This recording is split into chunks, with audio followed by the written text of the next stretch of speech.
Bonjour à tous, c'est Zimbabwe, on se retrouve pour les événements du 30 décembre. Aujourd'hui, c'est l'anniversaire de la mort de trois grandes personnalités, évidemment, de l'histoire. C'est d'abord l'anniversaire de la mort de Grigory Raspoutine, donc en 1916, qui est un célèbre guérisseur russe, qui a une réputation un petit peu bizarre, Raspoutine, parce qu'en fait, déjà, il est originaire donc des grandes steppes de Sibérie, enfin vraiment, on sait pas vraiment d'où il vient, surtout, on connaît même pas sa date de naissance, et en fait, il a commencé à devenir connu au début du XXe siècle, en fait, parce il avait réussi à soigner donc le prince héritier Alexis, donc qui était atteint d'hémophilie, et du coup il avait pu se lier d'amitié donc avec Alexandra Féodorovna, donc qui était la femme donc de Nicolas II, le tsar de Russie.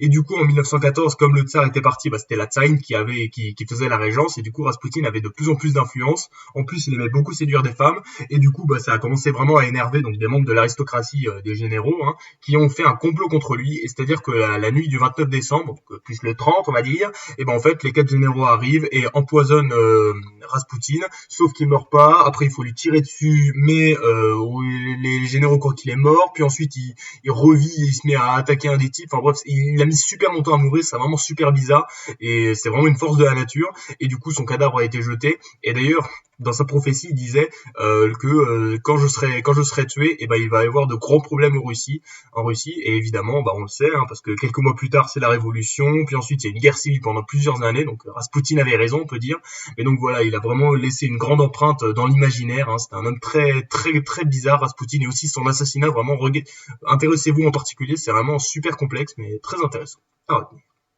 Aujourd'hui, c'est aussi l'anniversaire de la mort d'un homme un peu moins connu que Raspoutine, José Rizal, donc qui est un célèbre poète, romancier et artiste philippin, évidemment, donc qui est mort exécuté le 30 décembre 1896. Alors en fait, vous allez me dire, mais pourquoi est-il mort? En fait, il faut savoir que c'était un célèbre poète donc philippin qui a fait pas mal de poèmes. D'abord, il a fait des études donc, dans pas mal de pays d'Europe et tout. Il a commencé à développer une certaine envie d'indépendance de son pays, qui était sous la main des Espagnols. Il faut s'en rappeler. Et donc il faisait des poèmes où en fait il faisait des poèmes en espagnol, plus en rajoutant des mots philippins, donc plutôt intéressant. Sauf que il avait fondé la Ligue philippine, organisation visant à promouvoir donc ses idées réformistes donc dans l'archipel. Donc ça a pas trop, les Espagnols n'ont pas trop aimé. Du coup il s'est fait exiler, puis ensuite il s'est fait attraper, et donc on lui fait un petit procès, un simulacre de procès, et donc il se fait fusiller. Et du coup il meurt à seulement 35 ans, et il devient un martyr, et du coup sa mort amplifie la résistance donc de la révolution philippine, donc qui a eu lieu de 1896 à 1898, et donc qui a conduit à l'indépendance de la Philippine. Magnifique, merci José Rizal, même si après on sait que quelques mois plus tard, qu'est-ce qui se passe? C'est la guerre américano-philippine, et du coup les Philippines deviennent une colonie des États-Unis. Mais bon, ça c'est une autre histoire, mais en tout cas José Rizal est vraiment une figure de son pays très importante, des Philippines. À retenir. Et aujourd'hui, c'est aussi l'anniversaire de la mort d'un homme, la mort d'un dirigeant très connu, Saddam Hussein, donc sa mort par pendaison, donc le 30 décembre 2006 à Bagdad. Alors bon, Saddam Hussein en avait déjà parlé, vous le savez, il s'était fait arrêter donc le 14 décembre 2003, vous vous souvenez, après donc la guerre d'Irak.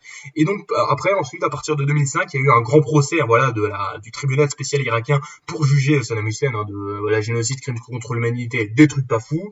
Et donc là, Saddam Hussein va contester tout ça, et au final, en fait, il va être condamné donc condamné à mort, mais par pendaison, et pas par fusillade, parce que fusillade c'était pour les types plutôt pour les dirigeants arabes, et du coup en fait on décide de le tuer par pendaison, donc comme n'importe quel homme. Donc c'est un petit peu coup dur pour Saddam, et du coup il va être pendu. D'ailleurs vous pouvez voir la vidéo si ça vous intéresse.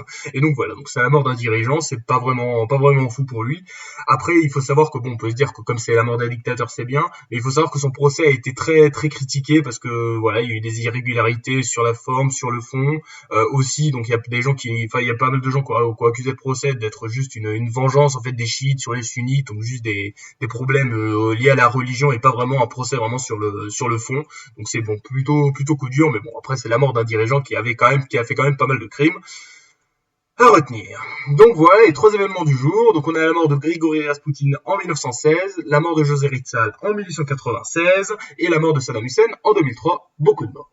C'était Zimbabwe. Merci d'avoir regardé. Bisous.